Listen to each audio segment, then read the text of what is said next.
Bienvenidos al Rincón del Trago. En esta ocasión hablaremos sobre el movimiento literario conocido como el romanticismo. Sumérgete con nosotros en un viaje a través de la literatura y el arte, en donde exploraremos los interesantes temas de este movimiento, una época en la que se valorizan los sentimientos y la pasión, inspirados por el dolor, la soledad, el amor, la melancolía y muchos otros temas relacionados con la insatisfacción al mundo. En este caso a mí me toca hablar sobre el romanticismo francés, el cual fue un movimiento cultural y artístico que surgió en Europa a finales del siglo XVIII y alcanzó su máximo esplendor, por así decirlo, en el siglo XIX. Se caracterizó por un énfasis en la emoción, la individualidad, la naturaleza, la libertad y la imaginación. Abarcó las décadas de 1820 a 1850 y se manifestó en la literatura, la filosofía, la pintura y la música. En cuanto al individualismo y la emoción, los románticos franceses valoraban la expresión individual y la profundidad emocional, explorando los extremos de la pasión y el sentimiento en sus obras. En cuanto a la naturaleza y la libertad, se consideraba una fuente de inspiración y simbolismo. Los románticos abrazaron la libertad creativa y expresaron su deseo de liberación tanto personal como artística. Estos idealizaban el pasado y manifestaban un sentido de nacionalismo, explorando la historia y las tradiciones culturales de Francia. Los románticos franceses, mostraron fascinación por lo exótico y lo lejano, explorando temas orientales, mitológicos y medievales en sus obras. En contraste con la Ilustración, los románticos criticaron el énfasis excesivo en la razón y abogaron por la libertad creativa y la expresión emocional. Una de las obras destacadas del romanticismo francés es Los Miserables de Victor Hugo, que es una de las obras más importantes del romanticismo francés, como acabo de decir. En cuanto a Victor Hugo, nació el 26 de febrero de 1802 en Besançon, Francia. Fue un escritor prolífico, poeta y dramaturgo. Además de Los Miserables, otra obra notable incluye Nuestra Señora de París, también conocido como El Jorobado de Notre Dame, y Cromwell. Hugo también fue una figura política y muy influyente. Desempeñó un papel activo en la política y fue un defensor de la democracia y los derechos humanos. Durante el Segundo Imperio de Napoleón III, Hugo se exilió debido a sus opiniones políticas. Pasó gran parte de su exilio en la isla de Jersey y luego en Guernsey. Falleció el 22 de mayo de 1885 en París. Y en cuanto a Los Miserables, la historia se desarrolla en Francia en el siglo XIX y sigue las vidas entrelazadas de varios personajes a lo largo de las décadas. El protagonista principal de esta obra es Jean Valjean, un ex convicto que busca redimirse después de ser liberado bajo libertad condicional. La trama aborda temas de justicia social, amor, sacrificio y redención. Valjean es perseguido implacablemente por el inspector de policía Javert. A medida que la historia se desarrolla, otros personajes como Fantine, Cosette, Marius, Eponine también desempeñan roles significativos. La novela explora las desigualdades sociales, la brutalidad del sistema judicial, carcerial de la época y destaca la lucha por la justicia y la compasión en un mundo marcado por la adversidad. Tiene un estilo narrativo extenso y descriptivo. Hugo crea un retrato completo de la condición humana, dejando un impacto duradero en la literatura y la cultura. La novela se desarrolla en el contexto de cambios sociales y políticos en Francia, abarcando eventos como la Revolución Francesa, por ejemplo, muy conocida, y la insurrección estudiantil de junio de 1832. Hugo utiliza estos eventos históricos como telón de fondo para explorar cuestiones de justicia social, desigualdad y redención. Hablando ya de la trama y los personajes principales, podemos hablar de Jean Valjean, que lo nombré al principio, que la historia comienza con él, que es un ex convicto liberado bajo la condición de reformarse. Su viaje es muy central en la trama, explorando su lucha por la redención y su impacto en la vida de aquellos a su alrededor. Como acabo de mencionar, uno de los temas principales es la redención, que es la búsqueda de Jean Valjean, quien a pesar de su pasado criminal busca una vida de virtud y benevolencia. También se exploran los temas como justicia social, en donde abarca las desigualdades, la brutalidad del sistema judicial, destacando la necesidad de un cambio social, por compasión hacia los menos afortunados. Se abordan temas sobre el amor y el sacrificio, esperanza y desesperación, en donde nos ofrece una visión completa de las complejidades de la condición humana. Hugo emplea un estilo narrativo extenso y descriptivo, que incluye digresiones y reflexiones filosóficas. Sus descripciones detalladas de los personajes y escenarios contribuyen a la riqueza de la obra. En conclusión o recapitulando, el romanticismo francés se caracterizó por un énfasis en la emoción, la individualidad, la naturaleza, la libertad y la imaginación. Y además, esto surgió en tiempos de muchos cambios en Francia, lo que provocó que además de esta pasión representada en las obras, también se retratan los cambios sociales que estaban sufriendo, lo que le da un pequeño toque de realismo en esta, ya sea en pinturas, músicas u obras. Bueno, dicho esto, le daré la palabra a mi compañero. Bueno, continuando con el análisis de estos submovimientos y para ir dando cierre al podcast, el siguiente movimiento literario a analizar por mi parte es el Dark Romanticism. Para esto tenemos que entender que el Dark Romanticism como tal surge en Estados Unidos con la figura de Edgar Allan Poe, escritor mundialmente reconocido del que probablemente cualquier aficionado común de la literatura tiene cierta noción.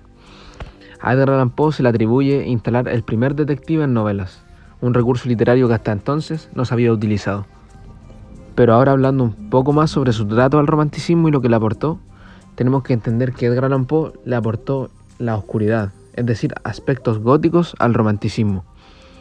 A partir de sus obras podemos ver que el ambiente y lo que ocurre son una unidad, es decir, todo se coordina de tal manera para que siembren un terror en el lector.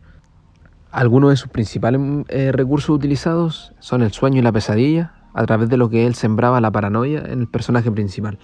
Es decir, que éste se cuestionara si lo que vive es real o es parte de su imaginación. Un ejemplo de estos aspectos góticos se nos da, por ejemplo, en La caída de la casa Asher. Aquí tenemos una casa gigante y sumamente oscura, la cual contribuye a sembrar el pánico. Este terror psicológico no solo es parte de los personajes principales, sino que también se le transmite al lector. ¿Y cómo? A través de la reiteración de palabras y otros elementos.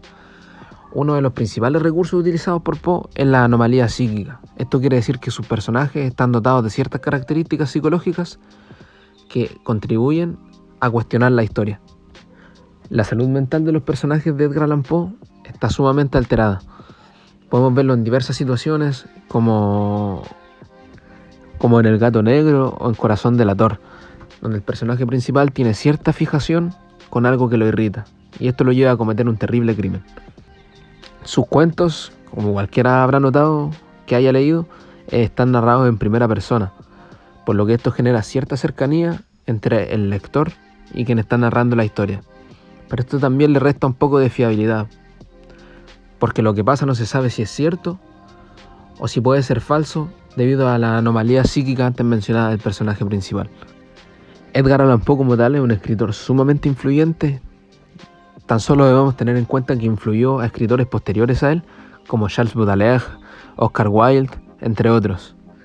Además, este romanticismo gótico comparte ciertas características con la novela Drácula de Bram Stoker, debido a que los ambientes son sumamente oscuros y la conciencia del personaje contribuye mucho a la historia. El subconsciente dice más que la verdadera parte consciente. Generalmente, gran parte de la historia ocurre entre los sueños y de ahí se desata el problema principal o el clímax de la historia. Pero también podemos notar ciertas diferencias respecto a algunos temas entre estos dos tipos de romanticismo. A pesar de que sean similares, una diferencia que tenemos es el trato hacia la mujer. Generalmente con Edgar Allan Poe, la mujer es como un objeto de fijación, el cual incita al crimen del personaje. En cambio en Drácula tenemos una mujer mucho más aguerrida, la cual tiene voz y voto y tiene la valentía para enfrentar aquello que la oprime. Tras lo antes visto, podemos ver cómo Edgar Allan Poe, sin necesidad de tener una escritura sumamente exquisita en terminología, por así decirlo, logra crear cierto interés en el lector y lo incita a leer sus obras a través de la cercanía que genera con él. Es decir, lo incluye en la obra, lo toma y lo sitúa dentro. Por lo que todo se vive en primera persona y se siente que la historia es más cercana al lector que en otras, como por ejemplo en Drácula o Frankenstein, en las cuales el género es epistolar y le otorga cierta credibilidad, pero realmente no nos hace parte de lo que está pasando. Cabe resaltar, Cristóbal, que Goethe es el padre del romanticismo, alcanzando el éxito literario durante toda su vida, y aún así, después de su muerte, sigue siendo uno de los autores más influyentes de la literatura moderna. Frankenstein y Drácula son dos novelas icónicas que pertenecen a la era del romanticismo.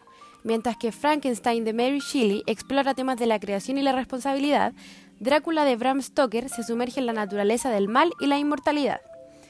Estas obras reflejan la fascinación romántica por lo sobrenatural y lo desconocido, así como la exploración de las emociones humanas intensas y los límites morales. En Frankenstein se mezclan elementos románticos al explorar la conexión emocional del monstruo con su creador, desafiando los límites de la ciencia y cuestionando la moralidad en la creación de su vida.